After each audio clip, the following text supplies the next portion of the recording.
dude, this sucks. Ladies and gentlemen, boys and girls, how you doing? How's your mama? How's your family? UFC Vegas 102 Cannonier versus Rodrigues just concluded, and I was very, very entertained. We're going to do a quick recap of our bets and our card. Real quick, check the timestamps. We got chapters on the video. We're going to do our bets first half, then the card second half. Skip around, feel free. Tonight was a bad bet night. It sucks. And, it's really just for fun, entertainment, add a little fun to the streams, content, But I also, I hate being wrong. You obviously can't get them all right. It's a fist fight. But it's like, let's get into it. The night started off good. We originally came in with 6 bets, with 6.42 out the door to return 12.83. Now, while we're live, we bet while we're live if we're feeling good. The night started off so well, we're like, shit, let's put some more bets on the board. So we ended up with 8.32 units wagered with a return of 15.98. That's if all the bets have hit. Let me tell you right now, it was a bad night, okay? Let's just get into it. Let's not waste no time. Should win parlay gets his first win today. Jose Delgado, Jacqueline Cavalcanti. They dominated. Jacqueline Cavalcanti was getting in Julia's face. I thought she was going to be on the outside while Julia applied the pressure. Jackie was in her face, countering, combinations, 1-2s. She was giving up free leg kicks, but it didn't matter. She was in a flow state. Same thing with Jose Delgado. It got shaky. He got taken down. His back could have got taken. He stayed composed. He looked like a veteran in there. It was against Conor Matthews. I'm not trying to overhype him, but he stayed composed. He broke the body lock. He shook him off. He got to the feet where he knew he could shine, found the KO blow. Now, was it because it's against Conor Matthews, or was it because Jose just got that pop? I mean, it was a great shot. It was a beautiful place punch. I think he would have been able to hurt a lot of people with that punch. But he got Conor out of there, and Conor is shaky. I said I don't really think Conor is UFC level. 1.6 units. Out the door, we returned 3. We profited. I'm feeling good at this point. We move on to the underdog straight plays. Nazim Salikov was down in that first round. All of a sudden, goes for a question mark kick. Ismail lowers his level. Split second, changes the trajectory of his question mark kick, lands across the dome. I think he fucked up an orbital because Ismail could not see. He didn't get off the stool. The doctor stopped it. Nazim cash. At this point, we're feeling really, really good. I also had Nazim plus 3.5. I had him in an original parlay with Jerry Gordon, and that fight got called off. The odds got adjusted. So the plus 3.5 ended up being a solo bet. That hit as well. So we're up. We're up like 3 units. We're feeling good. Let's put some more plays out the door.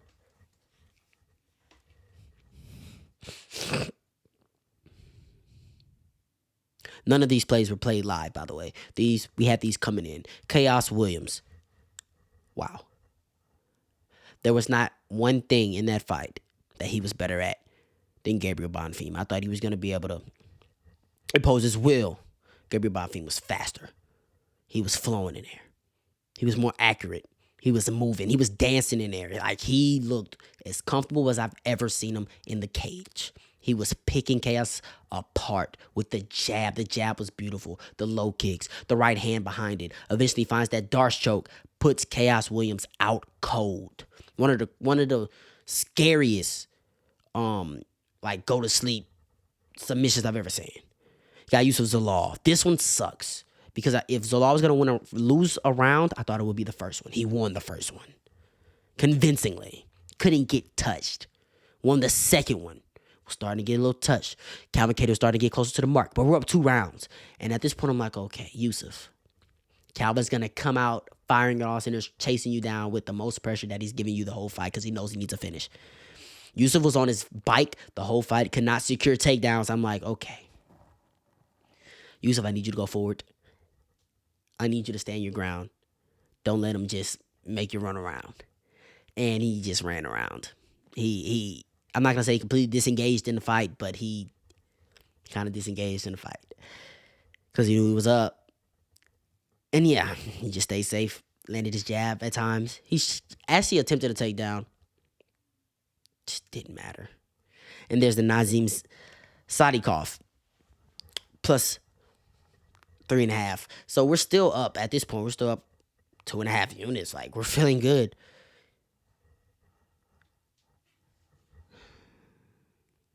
This is wrong.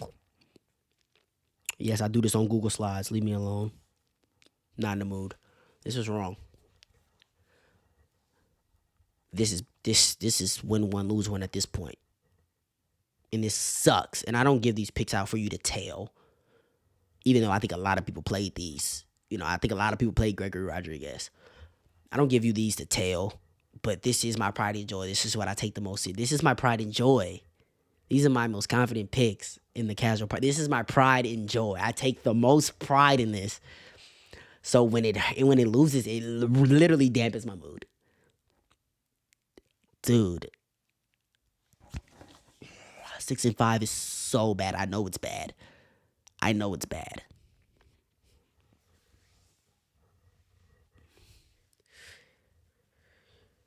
Gregory let us down. It was looking good in her. Oh my gosh. He's just not a 5-round fighter. We'll get into that more in the main card. But now we're about even. With some more plays that we made. We made some more plays. These were obviously the co-main and main event. And at this point, I'm like, okay, the casual parlay is going to cover. We're going to be good. But with the plays that we made during the live stream,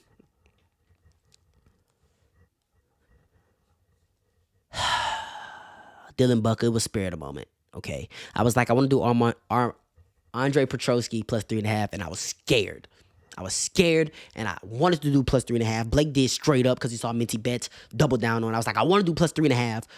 But I just couldn't get the fact that he shot a takedown and KO'd himself, even though he showed that was just a fluke. And I'm like, and I didn't pull the trigger and I missed it. And by the time I was going to go live bet it, he was the favorite. And I'm like, I'm not going to bet him now when I could have got him at plus 30. I'm not going to bet him at minus 130. And then he loses and I look even more stupid. So I'm like, you know what? Like a fucking idiot. I'm like, okay, I was scared the first time. I'm not going to be scared this time. Dylan Buck, I'm going to bet him plus 3.5. So I think he's going to be able to get a takedown, wear down on Edmund Shabazian, and probably lose a decision. But he's going to get a takedown eventually. When Edmund's on his back, he's not getting up. Before I can even settle into the fight. It's like KO. And while we were still up, feeling good, I played Gregory to get a finish. Bro, DraftKings had Jared Cannonier plus 13.5. They knew it wasn't going the distance. So, but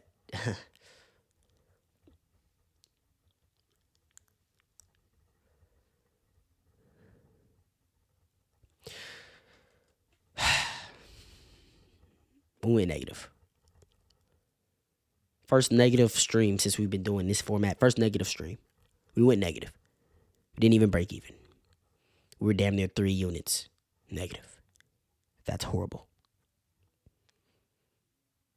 And it's super frustrating because it's like, I did the Dylan Budka on the spur of the moment because I'm like, I missed my opportunity with Andre Petrosky. Don't miss your chance. Follow your heart. And I obviously was in on Gregory Rodrigues by a mile. I just thought, was I wrong? I guess I was wrong. We'll get into Gregory Rodrigues later, but yeah. That's the bet. UFC. Let's do the main card. I'm hurt. I'm hurting. I don't want the results. Show me the card. Show me the card. We're going to start. Show me the card. We're going to start from the main event. Work our way down. Banger of a fight, by the way. And I do not want to take away from Jared Cannonier. I don't want to see him fight anymore. I like Jared Cannonier. I honestly thought Jared Cannonier was going to get retired tonight against his will. But he won, so he's obviously not going to retire because he's still top 7. But they're not going to give you a fight up the rankings. They're going to give you another fight, somebody who's trying to get into the rankings, or somebody that's lower than you. And I'm sure he's still fighting for title aspirations. because that's just the mindset that he has. He's a warrior. The way that you got Imavov in front of him. You got Kamzat in front of him. You even still got Strickland there, even though everybody's down on him. The heat with Strickland and Kamzat, that's money to be made. Dana's, if it's there, he'll make it. If it makes sense. Jared's nowhere near a title. So he's going to be fighting younger contenders that are coming. I don't want to see him. I don't like seeing this guy hurt. I like Jared Cannonier. First round, Gregory drops him twice. I think we're in the clear. Second round, I don't know if it's an adrenaline dump. The corner's like, yeah, I think he's peeled it back just to make sure he had some more cardio for 3, 4, and 5. That shit didn't work. Because he gave round 2 up. He didn't let his hands go. He was assy. He let Jared get his time. He let Jared get comfortable in there. And that's what you don't do. Because when Gregory got dropped and hurt real bad in round 3, Jared didn't come out in round 4 and let you get comfortable, did he, Gregory? He didn't let you get comfortable, did he, Gregory? No. He came right in your face because he knew you weren't fully recovered. Pause. So I think his inexperience, and I don't think Rodrigues is a 5-round fighter. That's what it is. I think Jared Cannonier is the better fighter. If they fought again, I would still pick Gregory Rodrigues. And if they fought again after that, I would still pick Gregory Rodrigues because what's the odds that Jared Cannonier survives that again? I mean, Gregory was out grappled.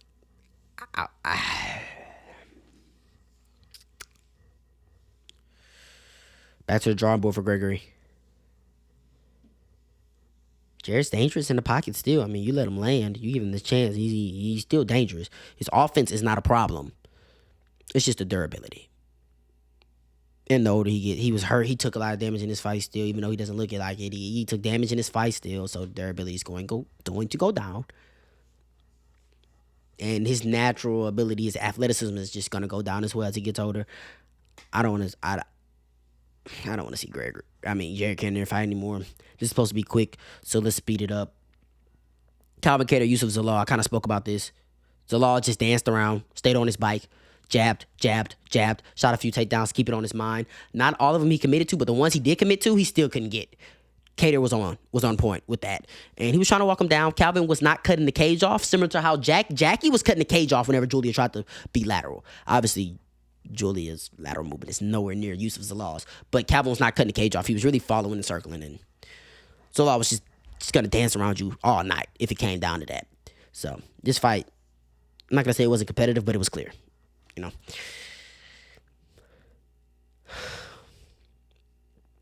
Cut this guy from the UFC. Get him out of here. We talked about this one. Nazim was down in that first round.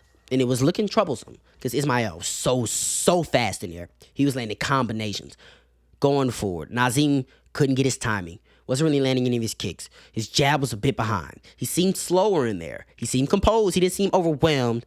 But it seemed like, okay, he was going to have to pull something out of the fire. And boy, did he did. That question mark kick and the change of the trajectory for it to land it that flush and that perfect. That was beautiful. A lot of work I think he needs to do, though. But you can't really, speed is speed, Ismail's fast as fuck. Speed is speed. Ismail couldn't answer the bell. And the way that first round was going, when I might have fucked my mic up. I hope I didn't fuck my mic up. The way that fight was going in that first round, and then the way it changed tides at the end, bro, it was looking like fight of the night. Elijah Smith versus Vince Morales was fire, but it was looking like it was gonna top it, and I want to see more. But Nazim, I think something was up at the orbital. Andre Prochazka versus Rodolfo Vieira. I think they got the decision right. I don't know what the scorecards were, but I know what they were. It was 29-28, and I'm pretty sure they gave Andre 1-3. Makes sense. This fight, I wasn't entertained at all. First of all, Andre, come on, man. I know that he's got all these credentials in BJJ. You cannot be scared to execute. You cannot be scared to use your best skill in a fight. You didn't wrestle, and that's aggravating. You were able to pull it out on the feet because Adolfo Vieira was that bad. But anybody who has, it looks like anybody who's good on the mat, has good BJJ on the mat, and okay striking is going to beat this guy. Because why aren't you shooting? Why aren't you shooting? What are you doing? What are you doing? I have to pick Andre Petrosky to win here. Real quick, let me just see.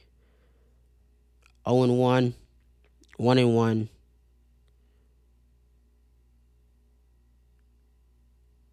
I don't remember who I picked. Let's just say 0-2. Fuck it. 2-2, 3-2, 4-2, 4-3. I thought this was gonna be much, much better. 5-3. I actually picked Gabriel, even though I bet the 3.5. I picked Gabriel. 6-3, 7-3, 8-3, 9-3. Okay. So we did pretty good. I thought, hey, when it was like 4-2, 4-3, I was like, oh, what the fuck going on? But I'm not talking more about that fight. Jose, we talked about this in the first half of the betting. We've talked about this. We had money on Delgado, in case you're skipping around. And basically, it's not much to break down. But Delgado looked he got in a bad position early while they were dry. First thing he did, he broke the body lock. He shook out. He got he got out of a bad position. Got back to the feet, got back at range where he knew he would excel. And boy, did he excel. He landed the perfect punch on Conor Matthews. Now, Conor Matthews, durability issues. I don't really think he's UFC level. I don't think he's bad. I don't think he's a bad fighter. I'm not gonna say UFC level. I just don't think he's durable. Okay, not being durable doesn't make you not UFC level. So I'll take that back. But Jose Delgado, I mean, he looked good in there. You know, you can tell he's getting good experience. He's got good coaches. He's in that good gym, training with all the other good bantamweights. Landed the perfect punch. Hurt him bad. Got him out of there. Close the show. Great win. This one was a little frustrating.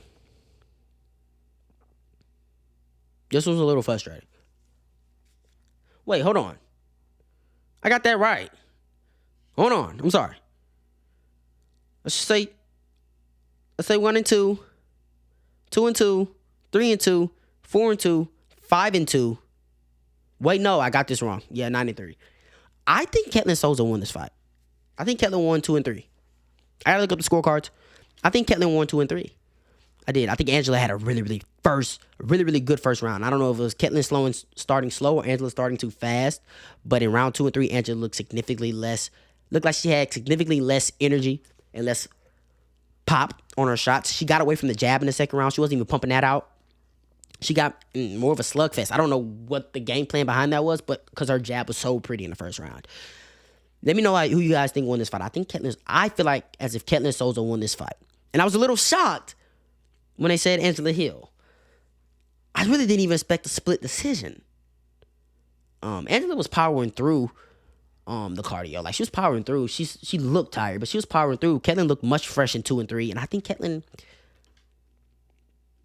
I don't know. I feel like Ketlin did more like she got outstruck on the numbers. She did. This takedown, she did nothing with it. And when Ketlin got back up, she was kind of imposing her will on her. And 2, she got outstruck on the numbers. But as far as damage, I feel like Ketlin did the damage. I didn't know she got outstruck that bad. They were pitter-patter, though. I mean, Ketlin was busting Angela's nose up. Landing hooks in the pocket. Her jab was going. I don't know. I might need to rewatch it. I might need to hear y'all's opinion. I gave Ketlin Souza 2 and 3. Rafael Estevam, this shit was boring. This shit was so boring. And no, I'm not against grappling because this right here, this shit here was boring. Estevam did a great job of defending the neck attacks, though. And that's all Jesus was doing. And he didn't really show much urgency. In the first round, I'm like, okay, maybe he just wants to stay composed. It's early. He doesn't want to get himself in a tricky position. But as the fight goes on, the urgency actually went down. It was less and less urgent. First, I ain't gonna lie, in the third round, he started letting his hands go. He started going forward. And I'm like, bro, why didn't you do this in the first and second? Because he clearly won the third round. He was going forward. He was landing. And he got takedowns. Where was that here?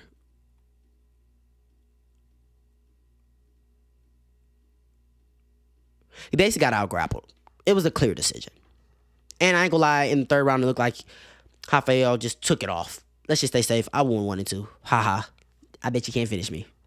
Type of moments. Gabriel Bonfim, what a performance.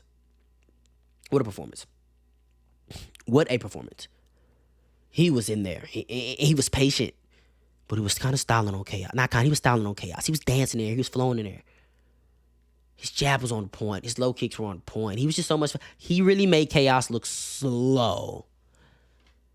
And he was telegraphed everything. He was able to see everything Chaos was throwing. Bro, he was getting the takedowns when he wanted. He was landing strikes at will. And when Chaos gave him that neck, I told him not to shoot because the neck attacks were so good. He didn't have to shoot. I can't really remember if it was a drop or a bad scramble. I know Chaos somehow fell. Gabriel wasted no time. I think Gabriel was on top, actually. Chaos tried to get up to the feet. Gabriel jumped in on that Darce. Out cold. Out like a light.